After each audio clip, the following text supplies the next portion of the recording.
Breaking news AP వైద్యారోగ్య శాఖ మంత్రి సత్యకుమార్ యాదవ్ పేరుతో నకిలీ టీటీడీ లెటర్ల జారీపై విజయవాడ నగర పోలీస్ కమిషనర్ రాజశేఖర్ బాబుకు ఫిర్యాదు చేశారు మంత్రి పిఏ.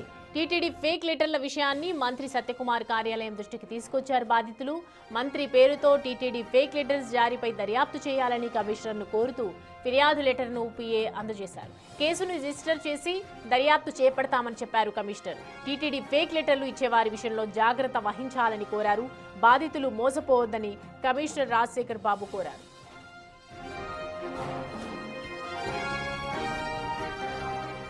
ఈ అంశానికి సంబంధించి పూర్తి డీటెయిల్స్ అందించడానికి మా ప్రతినిధి శివ మనకి అందుబాటులో ఉన్నారు. శివ, టీటీడీ లెటర్లకు సంబంధించి పోలీసులు ఎటువంటి జాగ్రత్తలు తీసుకుంటున్నారు, బాధితులకు ఏ విధంగా అవేర్నెస్ కలిగిస్తున్నారు, పూర్తి డీటెయిల్స్ చెప్పండి. సౌమ్య, మొత్తం మీద చూసుకుంటే తిరుమల తిరుపతి దేవస్థానం లెటర్ దొరకడం అంటే సామాన్యమైన విషయం కాదు. దాదాపుగా చూసుకుంటే తిరుమల తిరుపతి దేవస్థానం తిరుపతి వెంకన్న దర్శనానికి సంబంధించి కోట్ల రూపాయలు ఖర్చు పెట్టినా కొన్ని సందర్భాల్లో దర్శనం లభించే పరిస్థితి కనిపించలేదు. కానీ ప్రజాప్రతినిధులు, ఎమ్మెల్యేలు, మంత్రుల సిఫార్సు లేఖతో ఈ దర్శనం మాత్రం వెంటనే కలిగే అవకాశం కనిపిస్తూ ఉంది. ఎమ్మెల్యేలకి రోజుకో లెటరు, మంత్రులకు రోజుకో లెటర్ చొప్పున టీటీడీ కేటాయించింది. సో ఈ నేపథ్యంలో రాష్ట్ర వైద్య ఆరోగ్య శాఖ మంత్రి, బీజేపీ జాతీయ నేతకు చెప్పుకుంటున్న మంత్రి సత్యకుమార్ పిఏ భాను అనే వ్యక్తి గతంలో ఇతను మంత్రి సత్యకుమార్ దగ్గర కూడా పనిచేశారు. అయితే అతను కొంతకాలంగా మానివేసి విధులు నిర్వహిస్తున్నారు. అయితే ఆయన మంత్రి సత్యకుమార్ దగ్గర పనిచేసిన సమయంలో ఆయన దగ్గర ఉన్న కొన్ని లెటర్ ప్యాడ్లు, ఆయన సిగ్నేచర్లకు సంబంధించి కూడా కొంత ఫోర్జరీ చేసి ఆ డాక్యుమెంట్ అని తిరుమల తిరుపతి దేవస్థానానికి సంబంధించిన భక్తులకి వేల రూపాయలకి విక్రయిస్తున్నట్లు కూడా మంత్రి సత్యకుమార్ దృష్టికి రావడం జరిగింది.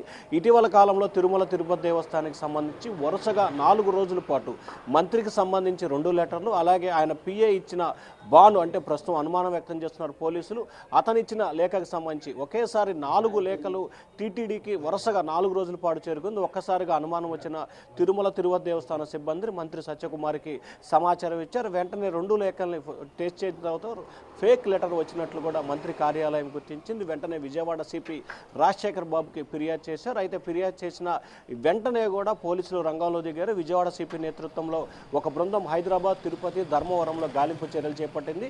అయితే బాను అనే వ్యక్తి హైదరాబాద్లో చిక్కి తప్పించుకున్నట్లు కూడా పోలీసులు చెప్తున్న పరిస్థితి కనిపిస్తూ ఉంది. అయితే బాను అనే సంబంధించి కూడా ఇప్పటివరకు విజయవాడ పోలీసులు ప్రాథమికంగా ఒక సమాచారాన్ని గుర్తించిన పరిస్థితి కనిపిస్తూ ఉంది. అయితే అతను అదుపులో తీసుకొని విచారిస్తే వాస్తవాలు వెలుగులోకి వచ్చే అవకాశం కనిపిస్తూ ఉందని చెప్పి కూడా పోలీసులు అయితే భావిస్తూ ఉన్నారు. టీటీడీ లెటర్ల విషయానికి సంబంధించి కావచ్చు, గతంలో మంత్రి దగ్గర ఉన్న సమయంలో టీటీడీ విషయానికి సంబంధించి బానునే పూర్తి స్థాయిలో వ్యవహరించారని చెప్పి మంత్రి కార్యాలయం చెప్తా ఉంది.